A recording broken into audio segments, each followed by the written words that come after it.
Welcome.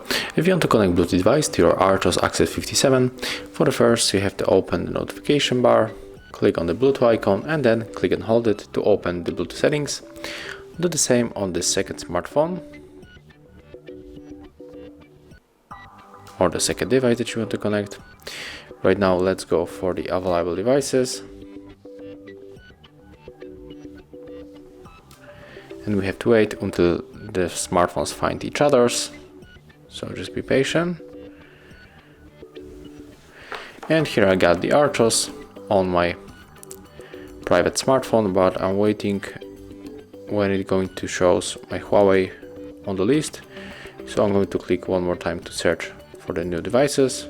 And here it is, my Huawei. So just simply tap on it. And right now accept the pair on the both devices. And as you can see right now, smartphones are connected. So that's how it looks. Thank you guys for watching. Leave thumbs ups, comments, and subscribe to our channel. See ya.